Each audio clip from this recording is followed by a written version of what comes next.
thanks for joining me. Today we're going to be making summer minestrone soup. I'm super excited to share this recipe with you. Our summer harvests are bountiful, all the produce is around, it's cost effective, you can go to the farmer's market and pick up a bunch of things, and that's essentially what this soup is made for. It's a great cleaning out the fridge soup, so if you've got some veggies that are kind of on their last legs, you can throw all of them into this soup. Today, we're going to be cooking with onions that I've already diced here, nice and small. It's a yellow cooking onion. I've got a couple of pieces of celery that I've diced nice and small as well. We want everything to be small, so it's good for bite size and everything cooks evenly. I've got a couple of Roma tomatoes that I've cut up as well, seeds and everything, so you just cut the top off of your tomato. It's usually easiest. I like cutting my tomatoes with a serrated knife, which is the one that has the bumps on the bottom. Much easier to cut your tomatoes than using a flat edge knife. So these are all diced nice and small as well. If you don't have fresh tomatoes available to you, you can also use canned diced tomatoes as well. And then I have a zucchini and a red pepper. And then I'm just finishing cutting up my green beans. So with the green beans, you're just gonna cut off the end that was connected to the plant. So you just trim that, and then you cut them into, let's say, about 1/2 inch to 1 inch pieces. And those are absolutely delicious in this soup as well. So the great thing about this is you don't have to use any of these vegetables. You can use whatever you have on hand. If you don't have red peppers, don't use them. You can add leeks to it.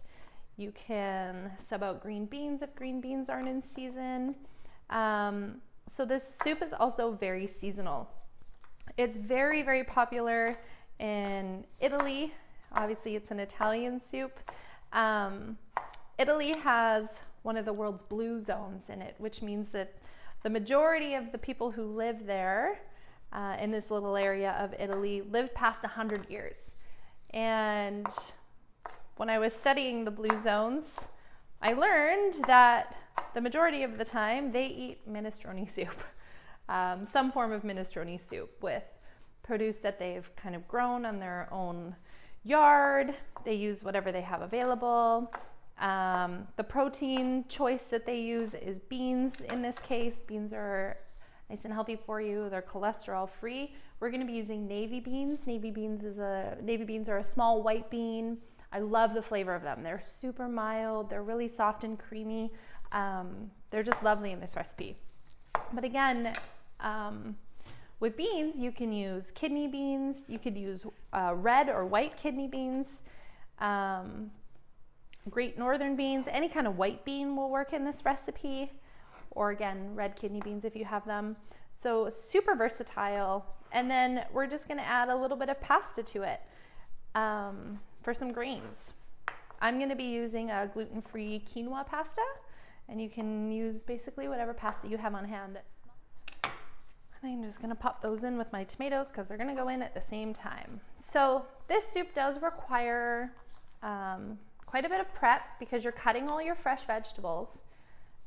But that's the trade-off with using the fresh veggies, is you have to cut them all. So make sure that you give yourself enough time to prep all your veggies. And you can also do that the day before as well. So with the red pepper, I've switched to a smaller paring knife and just trimmed around the stem to take the top off. So the easiest way for me to cut the pepper is to just slice it, and then you sort of your knife in like that and spin it and cut the bottom off, and then you come up and trim the rib, and then trim the rib.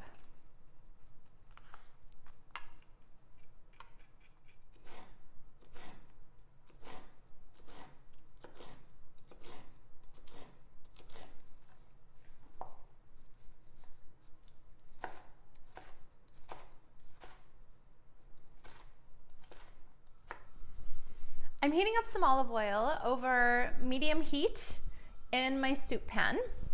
Once I my olive oil starts to glisten a little bit, I'm gonna add my onion and my celery and my red pepper and saute it for about 8 to 10 minutes just to give it a little bit of color and to allow it to soften. Go in with our salt and pepper, make sure we season that well.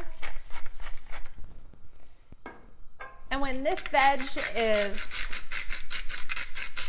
just starting to soften up, we're gonna add in the garlic. We wanna do that more towards the end because we don't want the garlic to burn.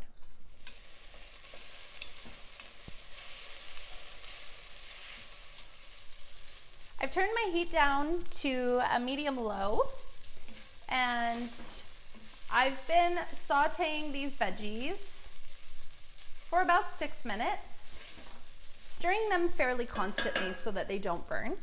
I'm gonna add my garlic. I have, I think, 4 or 5 cloves here. I do love a lot of garlic. You can tone that down if you'd like to, or even add more if you like it a little spicier. We're just gonna saute that until you can smell the garlic. We just wanna cook it a little bit just to take the bite out of it. But make sure you don't let it burn. I'm gonna reduce my heat now to low and add my other veg. So I've got zucchini and tomato, my green beans, I've got my navy beans that I drained and rinsed, and then pasta. So I'm using Go-Go quinoas. See the little circles? So any kind of small pasta will work on this recipe. The recipe calls for a half a cup, but I'm gonna dump in the whole bag and just add an extra cup of broth.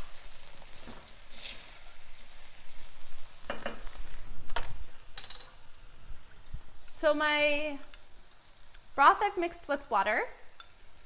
If you have a spice mix bag, you can just dump the bag in and then add your water separately and then just give it a good stir.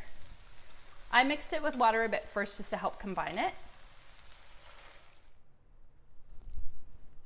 I'm going to add the spices. So I have a bay leaf, and then I've pre-measured the other ones. Give it a good mix. So this soup literally looks like summer to me. It is so bright and colorful with all these veggies.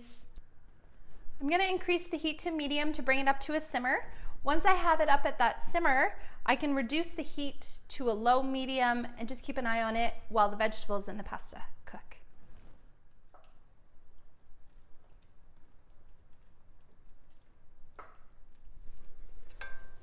Our soup has been simmering for about 10 minutes. I just had the lid partially on. I didn't want too much of the liquid to evaporate. It looks so beautiful. I'm gonna taste it and adjust the seasonings as necessary. And then right before I serve it, I'm gonna cut our lemon in half and squeeze the lemon juice into it. Sometimes it just needs a little bit of acid in at the end to finish it and to really just brighten the soup and bring the flavors together. This is great served with a big crusty loaf of bread. I know that sometimes our little ones can be adverse to a whole new world of vegetables. So I would just strongly encourage you to still serve it to them, put it in front of them. Even if they don't want to eat it, at least they can see it, and then vegetables start to be normalized for them. Maybe just serve them a little bit of the pasta and maybe a few beans this time, and maybe one green bean or one piece of zucchini. I did read somewhere once that sometimes it takes 8 or 9 times of a little one or a child seeing something before they'll like it or they'll take a bite. So often with our daughter, I will serve her just one piece of each vegetable, just so she can at least see it, even if she doesn't eat it or take a bite of it. The more our children eat processed foods, the more they're really just only gonna wanna eat processed foods. And that's because, well, for many reasons, they're perfect for our taste buds. They have the perfect amount of sugar and salt, and they're consistent, whereas vegetables aren't always consistent, or fruit even. Sometimes you get a raspberry that tastes weird, and kids don't like that. They like consistency. So with a soup like this, where it's vegetable heavy, I still hope that you feel comfortable serving it to your little ones, even if they don't like vegetables. I hope you enjoy our summer minestrone soup with all your beautiful fresh produce.